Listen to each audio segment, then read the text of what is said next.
여러분, 지난 한 주간 하나님께 매달려 보셨습니까? 하나님께 나아가 기도하며 매달려 보셨나요? 속으로 대답 다 하신 거죠? 다 그냥 가만히 계신 것 같습니다. 아침 활기찬 시간인데 일부 예배에 늘 이렇게 지난주에 우리 하박국 선지자에 대한 이야기를 나눴는데, 하박국 선지자의 이름의 뜻이 매달리는 자라고 했습니다. 하나님께 매달리는 사람, 하나님께 나아가 질문하고 하나님의 대답을 듣고 또 질문하고, 그렇게 하나님의 뜻을 찾으려고 애썼던 사람이라고 했습니다. 여러분이 지난 한 주간을 살면서 그 힘겨웠던 삶의 현장에서 하나님께로 나아가고 하나님께 질문하고 하나님께 기도하고 하나님의 응답을 얻기를 원하고 또 기다리기도 하고 들으면 또 더 하나님 앞에 나아가 묻고, 이렇게 하나님과 동행하는 삶을 살아가셨는지요? 그런 삶을 살아가는 여기 계신 여러분들 되시기를 축복합니다. 오늘은 엘리야에 대한 이야기를 하려고 하는데, 여러분, 엘리야가 어떤 사람입니까? 여러분이 아시는 엘리야는 어떤 분입니까? 언뜻 떠오르는 엘리야가 어떤 분으로 여러분에게 떠오르시나요? 엘리야는 죽음을 겪지 않은 분이죠. 우리는 죽음에 대한 두려움을 가지고 살아가는 연약한 존재들인데, 엘리야는 죽음을 겪지 않고 하늘에 불말과 불병거를 타고 하늘로 승천한 사람이죠. 구약을 대표하는 인물 중에 한 사람입니다. 그리고 예수님이 이 땅에 오셔서 변화산에 가셔서 변모 되실 때에 그 옆에 있었던 모세 그리고 엘리야, 이 두 사람이 있었습니다.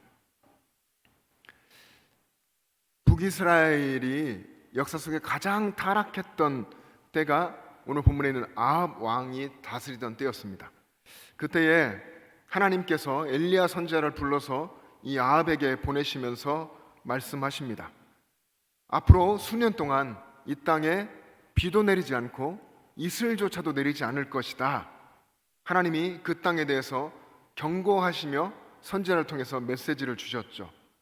그리고 하나님 말씀대로 3년 6개월 동안 이스라엘 땅에 이슬도 내리지 않고 비도 내리지 않았습니다. 그래서 온 나라가 극심한 가뭄 속에 고통하고 있었습니다. 그러던 어느 날에 하나님께서 이 아합에게 엘리야를 보내어 또 말씀하십니다. 백성들과 바알의 선자들 그리고 아세라의 선자들을 다 불러 모으라. 아합이 엘리야의 말대로 백성들과 바알과 아세라의 선자들을 갈멜산으로 모이게 합니다. 다 모였을 때 엘리야가 백성들 앞에 서서 외칩니다. 너희가 어느 때까지 여호와 하나님과 바알 사이에서 머뭇머뭇하려느냐? 여호와가 만일 하나님이면 그를 따르고 바알이 만일 하나님이면 그를 따를지니라. 여러분, 그 자리에는 바알의 선자 450명, 아세라의 선자 400명, 850명의 거짓 선자들이 있었고 엘리야는 그들 가운데 홀로 서 있었습니다. 바알과 아세라 그리고 하나님, 영적 전쟁이었죠. 제단을 만들고 송아지를 각을 떠서 제물로 올리고 제사할 때에 불로 응답하는 신이 진짜 신이다, 진짜 하나님이다, 이렇게 이야기하고 먼저 850명의 거짓 선지자들이 아침부터 낮까지 바알의 이름을 부르면서 외칩니다. 근데 아무 소리도 아무 응답도 없었죠. 그렇게 정오가 지나가면서 이제는 제단 주위를 이 거짓 선자들이 뛰놀면서 큰 소리로 바알을 부르고 칼과 창으로 자신의 몸을 상하게 하면서 피를 흘립니다. 그런데 그렇게 해도 저녁 소재를 드릴 때까지 아무 소리도 아무 응답도 없었습니다. 이제 엘리야가 백성들을 가까이 나오게 하고 백성들에게 무너진 제단을 수축하게 합니다. 각 지파별로 돌 하나씩 12개를 취해서 제단을 쌓고 제단 주변으로는 도랑을 파고 송아지를 각을 떠서 제단 위에 올려놓고 그 번제물과 나무와 그리고 그 제단 위에 물을 붓게 합니다. 그래서 제단뿐 아니라 도랑까지도 물이 가득하게 됐죠. 그리고 엘리야가 하나님 앞에 기도합니다. 여호와여, 응답하소서. 이 백성에게 여호와가 하나님이심을 알게 하옵소서. 하나님께서 하늘에서 여호와의 불을 내리셔서 제물을 사르고 제단을 태우고 도랑까지 다 말리셨습니다. 엘리야는 850명의 이 거짓 선지자들을 모두 잡아서 기손 시내로 내려가 거기서 다 죽입니다. 그리고 이제 엘리야는 다시 갈멜산 꼭대기에 올라가서 땅에 꿇어 엎드려서 여호와 앞에 그의 머리를 무릎 사이에 놓고서 기도합니다. 그러자 하나님께서 그 땅에 3년 6개월 만에 큰 비를 내려주시죠. 여러분, 얼마나 놀라운 하나님의 기적의 역사입니까? 이 기적의 역사가 2번 일어난 후에 엘리야가 생각했을 겁니다. 이제 이 악독한 왕 아합도, 왕후 이세벨도 하나님 앞에 무릎 꿇고 돌아오겠지. 이렇게 생각하며 의기양양했을 겁니다. 근데 상황이 전혀 다르게 흘러가죠. 왕후 이세벨이 내일 이맘때까지 반드시 내가 너를 죽이리라 하며 사신을 보낸 겁니다. 엘리야가 이 이세벨의 한마디에 생명의 위협을 느끼고 흔들렸고 몹시 불안해졌습니다. 그래서 이스라엘의 최남단 부엘세바까지 도망칩니다. 거기에도 잠시 머물다가 광야로 더 들어갑니다. 하룻길을 더 들어가 도피합니다. 우리가 읽은 본문 3절의 내용에 보면 엘리야가 이 이세벨의 위협적인 그 편지를 받고 나서 그 형편을 보고서 일어나서 자기 생명을 위해서 도망했다고 했습니다. 엘리야가 자기 생명을 위해서 상황들을 살피고 자기 생명 살려고 필사적으로 도망했다는 것입니다. 갈멜산에서 그 승리를 위해서 정말 하나님 앞에 간절하게 기도했던 사람이 이제 자기 생명을 위해서 필사적으로 도망하고 있는 겁니다. 여러분, 엘리야는 어쩌면 한 여인의 협박에 떨면서 도망친 그런 사람입니다.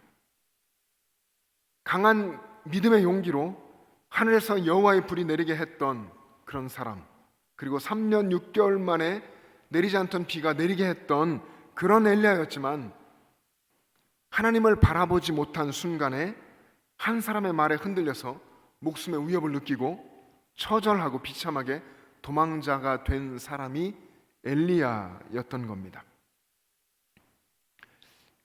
엘리야는 당시 이스라엘의 수도 이스라엘에서 부엘세바까지 도망한 건데 그 거리가 무려 190km에서 240km 정도 되는 거리입니다. 사람이 강행군을 해도 5일에서 길게는 8일까지도 걸릴 수 있는 그런 거리를 엘리야가 상황을 보고 두려워 떨며 자기 생명을 건지고자 달려갔던 것이죠. 엘리야는 심리적으로도 영적으로도 육체적으로도 완전히 무너져 버렸던 겁니다. 그래서 여러분, 신약 야고보서에 보면 사도 야고보가 이런 엘리야가 우리와 성정이 같은 사람이다 라고 했죠. 여러분, 갈멜산에서의 믿음의 영웅, 그도 한순간에 여지없이 무너져 내렸습니다. 생명을 부지하기 위해서 이스라엘의 최남단까지 내리달았고 거기서도 광야까지 더 들어가서 숨어들었고 로뎀나무 아래에 앉아서 하나님, 이 정도면 됐습니다. 여기서 죽는 것이 좋겠습니다. 제 생명을 거두어 주십시오 라고 어이없는 기도를 드렸습니다. 여러분, 왜 이렇게 엘리야가 이런 형국이 되어버렸을까요? 소위 우리가 말하는 번아웃이라는 것이 있죠. 우리가 모든 것을 다 불태우고 완전히 되어버린 것 같은 그런 상태, 완전한 탈진에 이르게 된 겁니다. 이세벨의 목숨을 위협하는 그런 상황을 극복하지 못한 엘리야가 하나님께 대한 기대도 잃어버리고 희망도 잃어버리고 끝없는 도피의 길을 내리다른 것입니다.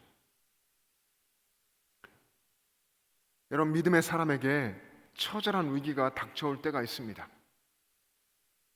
정말 고통스러운 위기가 닥쳐올 때가 있습니다. 근데 그런 상황에서도 우리는 무너지지 않는 사람이 되어야 하지 않겠습니까? 그러려면 먼저 엘리야가 왜 무너졌는지를 생각해 봐야겠죠. 엘리야는 갈멜산에서의 승리를 경험하고 3년 6개월 만에 큰 비가 내리는 그런 순간에 이런 놀라운 경험을 하고 그는 어쩌면 자만과 교만에 빠져 있었습니다.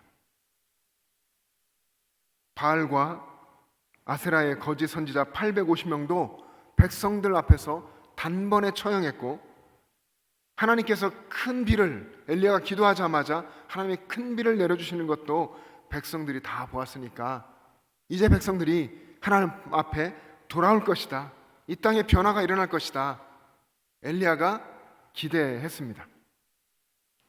그래서 하나님의 역사하심에 기뻐했고 안도하며 승리에 젖어 자만에 빠졌던 겁니다. 여러분, 우리를 공격하는, 우리 곁에 늘 있는 사탄이 얼마나 교묘합니까? 또 인간이 얼마나 약합니까? 우리의 상황을 볼 때 하나님이 복 주시는 것 같고 일이 잘 되어가는 것 같을 때에 거기서 우리는 더 겸손해야 하고 하나님을 더 의지해야 하고 더 하나님께 기도해야 합니다. 근데 여러분, 일반적으로는 승리의 자리, 성공의 자리, 복된 자리, 부유해진 그 자리에서 사람들은 교만에 빠집니다. 하나님을 떠나고 하나님을 잊어버리고 자신이 영광을 취합니다. 잠언에서는 교만은 패망의 선봉이요 거만한 마음은 넘어짐의 앞잡이라고 했습니다. 우리는 승리의 순간에 어떻게 해야 됩니까? 그 승리의 순간에 하나님께서 이 모든 것을 행하셨음을 고백하고 자신의 능력의 한계를 인정할 수 있어야 합니다. 그래서 하나님, 제가 한 것이 아닙니다. 결코 제가 한 것이 아니고 하나님이 다 하셨습니다. 하나님 더욱 의지합니다. 이렇게 기도하며 하나님께 가까이 붙어 있어야 무너지지 않습니다. 그러나 엘리야는 그에게 승리를 주신 하나님, 그와 함께 계시는 하나님을 잊어버리고 무참히 무너져 버려서 좌절과 낭망에 빠지고 사명마저도 잃고 처절하게 무너졌습니다. 엘리야가 하나님을 붙잡지 못하고 자기 혼자만 남았다고 생각하게 되니 절망할 수밖에 없었던 겁니다. 우리가 읽은 열왕기상 19장에 보면 그 전체의 내용 속에 하나님이 두 번이나 엘리야에게 물으시죠. 엘리야야, 내가 어찌하여 여기 있느냐? 9절과 13절에서 하나님이 동일하게 물으십니다. 이 물음에 엘리야가 똑같이 대답을 합니다. 두 번 다. 하나님, 이스라엘 자손이 하나님과의 언약을 버리고 하나님의 선지자들을 다 죽였고 오직 저만 남았습니다. 그런데 이제 그들이, 이세벨이 제 생명을 찾아서 죽이려고 합니다. 하나님, 이런 상황입니다. 이렇게 하나님 앞에 응답했죠. 여러분, 우리도 이런 말을 할 때가 많지 않습니까? 하나님 앞에 여러분 그렇게 말하고 그렇게 탄식하고 그렇게 마음을 하나님 앞에 드리며 혹은 기도하고 합선할 때가 있지 않았습니까? 하나님, 저만 애쓰고 있습니다. 하나님, 저만 믿음으로 살려고 합니다. 저 혼자입니다. 저 혼자 힘들어서 이렇게 무너졌고요. 하나님, 여기까지 왔습니다. 여러분, 사실은 이런 말들이 교만한 말입니다. 왜 교만한 말입니까? 하나님, 저만 의롭고 하나님, 저만 하나님을 잘 섬기고 있고 하나님, 저만, 저 홀로 하나님 위해 최선을 다하다가 이제 혼자입니다. 이런 말인 거죠. 근데 하나님은 내가 혼자가 아니다 라고 말씀하십니다. 내가 바알에게 무릎 꿇지 않고 바알에게 입 맞추지 아니한 믿음의 사람 7,000명을 남겨두었다 하나님 말씀하십니다. 열왕기상 19장 18절 말씀을 한번 같이 읽겠습니다. 시작. 그러나 내가 이스라엘 가운데에 7,000명을 남기리니 다 바알에게 무릎을 꿇지 아니하고 다 바알에게 입 맞추지 아니한 자니라. 아멘. 여러분, 믿음으로 살기가 정말 어려운 시대가 되어가고 있습니다. 영적으로 점점 어두워지는 그런 시대를 우리가 살아가고 있습니다. 여러분 삶 자체만으로도 어제도 오늘도 어쩌면 내일도 그렇게 힘겨울 수 있습니다. 하지만 여러분이 혼자가 아닙니다. 여러분처럼 믿음으로 살려고 애쓰는 사람들이 여러분 곁에 많이 있습니다. 그래서 여러분 주변에서 믿음으로 삶을 살아내는 많은 분들을 생각하고 여러분과 함께 계시는 하나님의 역사를 기대하면서 용기를 잃지 않아야 합니다. 하나님을 향한 믿음을 굳건하게 붙들고 계십시오. 여러분, 엘리야가 그토록 위대했던 믿음의 사람 엘리야가 실패하고 무너진 또 다른 이유가 있습니다. 하나님의 음성보다 사람의 소리를 더 크게 들었기 때문입니다. 우리도 빠지기 쉬운 사단의 유혹이죠. 엘리야가 하나님의 말씀을 듣고 악한 왕 앞에 설 때도 갈멜산에서 850대 1의 대결을 펼칠 때도 그는 하나님 앞에 서 있었으며 용기와 담대함이 있었습니다. 하지만 내일 이맘때까지 내가 너를 반드시 죽이리라. 그렇지 않으면 나의 신 앞에서 내 목숨이 끝나리라. 이런 결단의 이세벨의 그 편지를 받고 나서 그 협박의 소리를 듣고서 엘리야는 흔들렸고 용기와 담대함마저 다 잃어버리고 무너졌습니다. 우리는 때때로 위협적인 말 한마디에 삶 전체가 흔들리고 자신감을 잃어버리기도 합니다. 부정적인 말 한마디에 우리의 삶이 흔들리기도 하죠. 믿음 없는 말 한마디에 틈이 생겨서 흔들리게 되는 것이 우리들입니다. 하나님의 소리에 귀 기울이지 않고 하나님의 말씀을 떠나면 세상의 소리들, 부정적이고 파괴적이고 공격적인 말들에 휩쓸리게 됩니다. 그러면 그 소리가 그렇게도 크게 들릴 수가 없습니다. 하나님이 주신 위대한 승리의 자리에 있다가 그 자리에서 사람들의 소리를 듣고 무너지며 멀리 도망친 엘리야가 힘겨워서 하나님을 다시 찾으며 죽기를 간구하고 있습니다.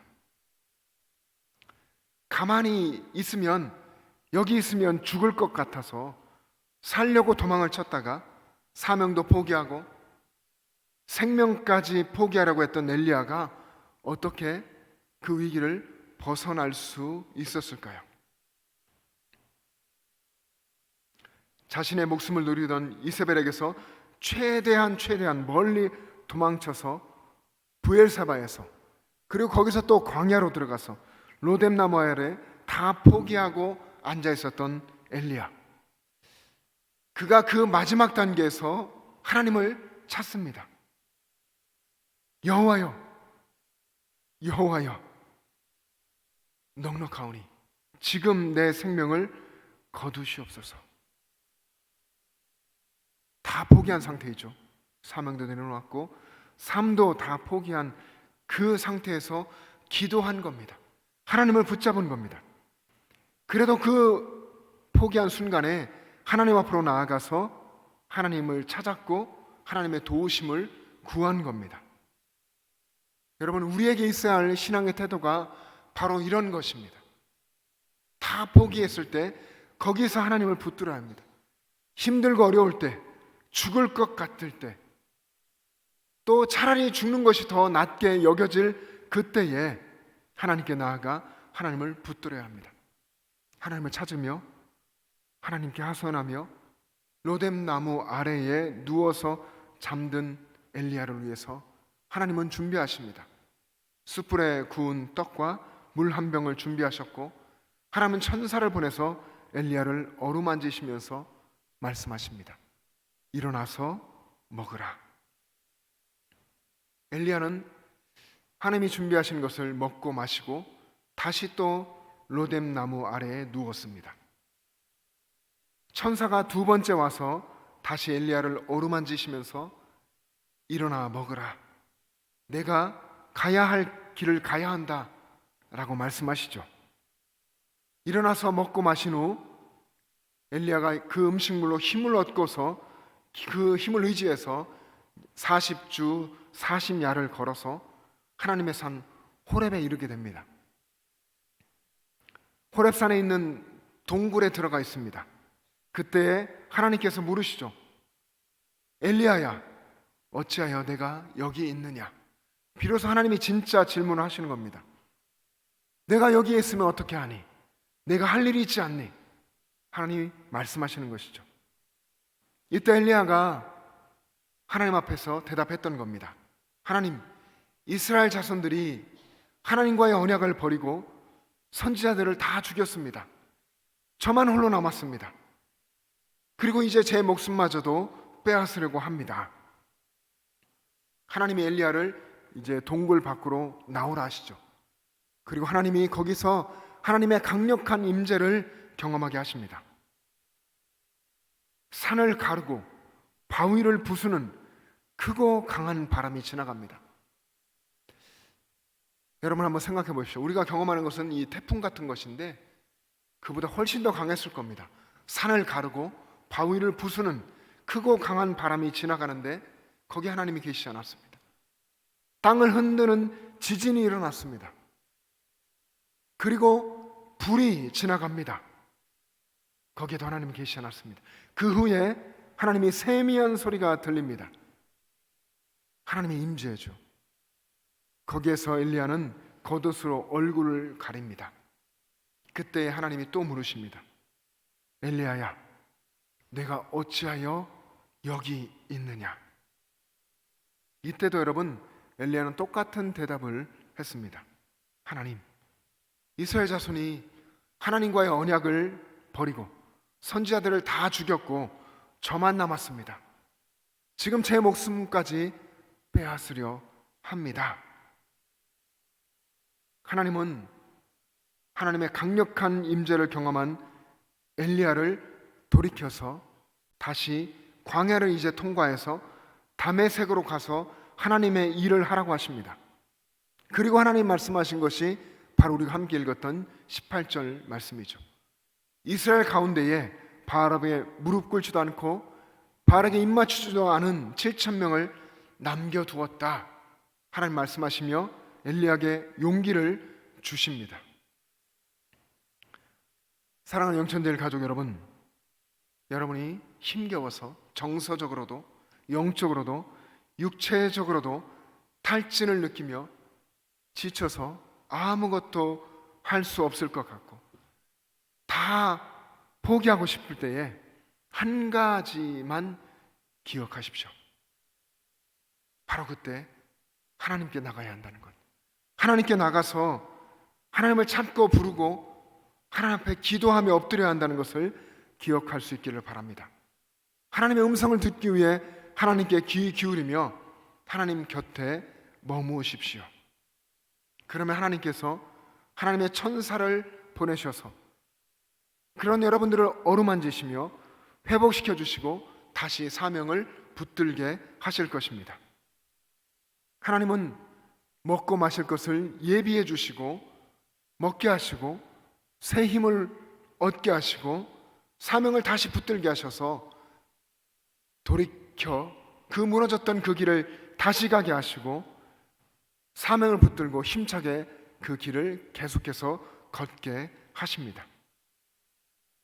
하나님은 지치고 낭망하여 다 포기하고 싶을지라도 하나님 부르며 하나님 곁으로 나오는 이들을 외면하지 않으십니다.